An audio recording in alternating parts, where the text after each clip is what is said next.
Good morning.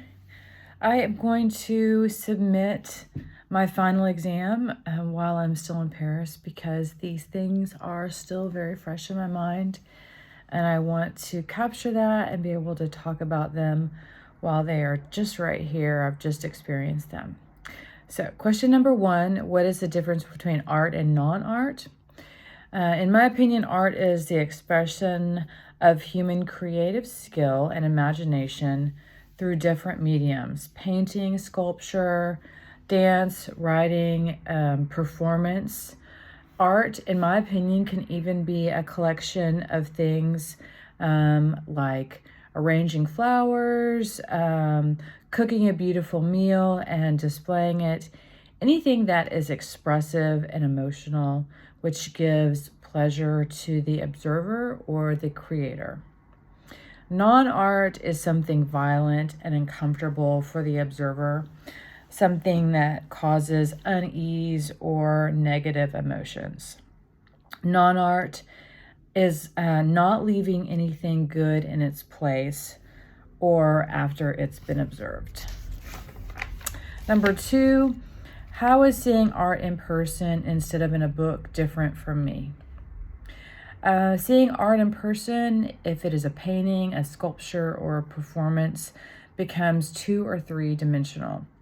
You can see the scale of it and the size. You can look up close at the colors or the features. You can see the shadows. And it engages your senses to a higher level, a higher degree. On the page, art is one-dimensional and it lacks emphasis. There's no way to find where the light has been exposed. You can't really see the dimensions. The colors aren't as vibrant. The shadows aren't as pronounced. And for me, it lacks energy. The only exception for me is literature. If something is well written, it leaps off the page and immediately draws me in. Number 3, what do I think about people risking their lives for art? I have a strong interest in World War II. This time has always intrigued me, and I've always wanted to learn more, read more, understand more about this era. I 100% understand how and why people risk their lives for art.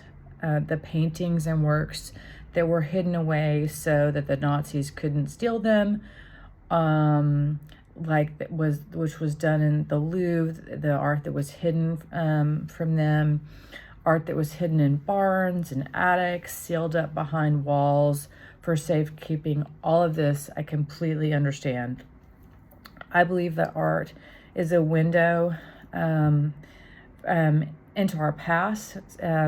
We can't live there or go back into the past, but this is our window into it.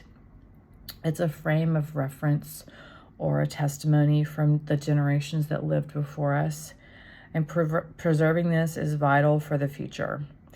If it had been lost or wound up in unfriendly hands, we would have regressed, I think. The advancements in creativity would have been stunted because of a gap in not having that art. So I believe it was vital for it to be protected. Number 4, the moments I experienced wonder. For me, it was in the Rodin Museum. I've been to the Louvre and Versailles before and have great respect and appreciation for all that those 2 places have to offer.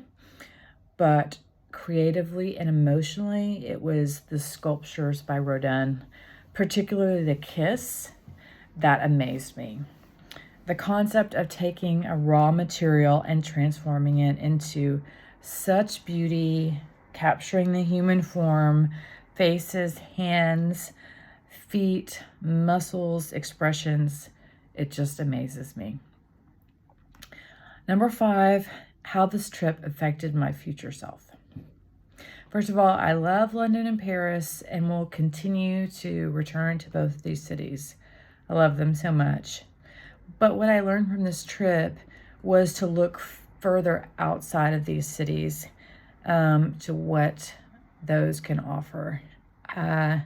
I know a great concentration of the attractions are centralized in the heart of London and Paris. But being here has created more curiosity in me, and I want to explore a little bit further out and find those hidden gems, the quieter attractions, move at a little bit slower pace to really take in more and stand for as long as I want in front of a work, a sculpture, a painting, linger a little bit longer, have more conversations in French, just really slow down. I loved every part of this trip, every part of it. But for me, what has emerged from it is just a slower pace. And I will always, always, always treasure these 2 weeks. In fact, I'm sitting in my hotel room in Paris and I'm missing everybody already, and we haven't even left. But it's just, gosh, thank you. It was so, so, so wonderful. Bye-bye.